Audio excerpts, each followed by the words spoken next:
Alors Marie, on est parti sur un bloc de 3 jours en slalom parce que l'idée c'est de faire du super combiné bien sûr, et puis on n'a pas eu le temps de trop en faire avec elle vu qu'elle a fait les qualifs de Solden. Donc du coup cette semaine on va essayer de privilégier un peu le slalom, ça fait un moment qu'elle n'en a pas fait. Voilà, pour pas arriver on va dire trop à la rue à Val d'Isère au premier super combiné. Et une journée ça se déroule comment alors? Une journée ça se déroule comme tu peux le voir, ça dépend beaucoup de la météo. Aujourd'hui c'est un peu galère à cause des conditions, beaucoup de vent donc des rotations lentes. Sinon les filles attaquent à prendre le funiculaire vers 8h, 8h30 et puis après échauffement et on attaque généralement dans les tracés vers 9h30, 10h en fonction de ce qu'on fait. Vu qu'on est proche des compétitions et qu'on a fait des gros blocs jusqu'à maintenant, on réduit un peu la quantité de travail, donc on est plus sur des matinées à 6-8 passages et ensuite on redescend, l'après-midi prep physique, enfin voilà, récup, massage avec les kinés.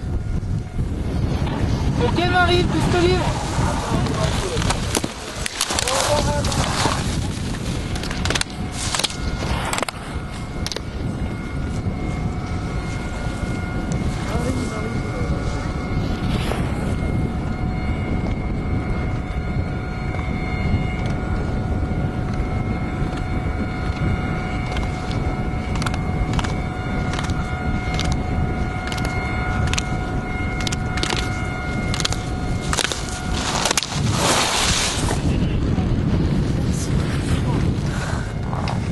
Là, avec le froid, c'est un peu difficile de rester bien au contact de tout et d'avoir des bonnes sensations.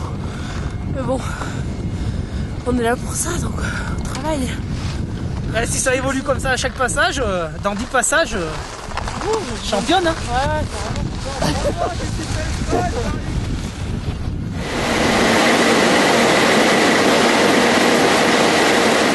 carrément.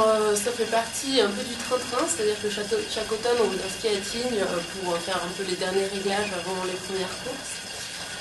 Aujourd'hui c'était une journée un peu particulière, donc avec beaucoup de vent, mais bon, on n'a pas pu faire beaucoup de manches.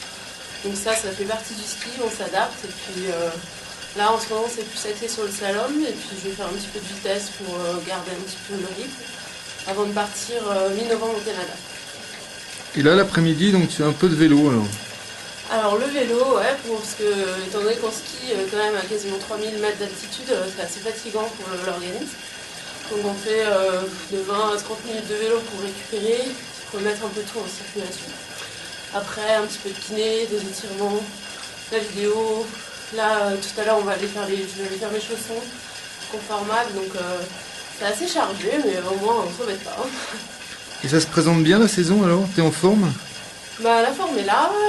Cette année, je vais pas aller à Zolden, mais ça va me permettre de travailler un peu plus le reste de la technique. Donc c'est pas forcément un échec, quoi. C'était on va dire une course que j'aurais pu faire, mais si je la fais pas, c'est pas grave.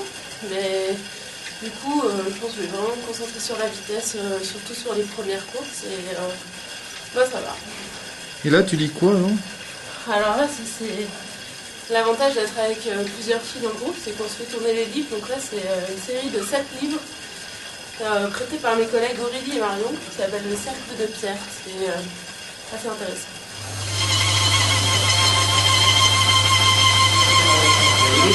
Tu vas avoir 2 mm de plus en semaine pas de temps.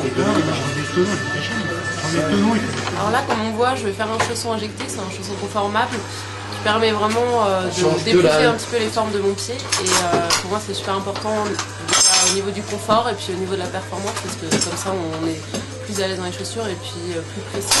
Donc c'est vraiment quelque chose sur lequel on travaille régulièrement en collaboration avec des très bons ouvriers, notamment Damien qui est à notre disposition en fait de par la marque Rossignol. Donc c'est vrai que c'est très important.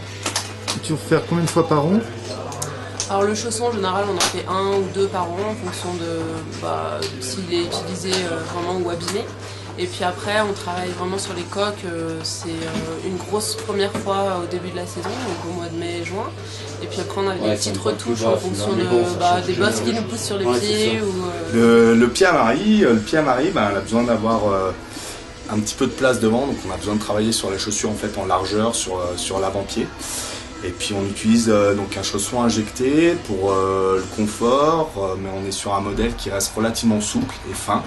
Donc comme Marie fait de la vitesse, on est sur quelque chose qui n'est pas trop serré, pas trop agressif non plus. On cherche aussi un peu de liberté, un peu de confort. Elle a un pied compliqué ou c'est assez simple?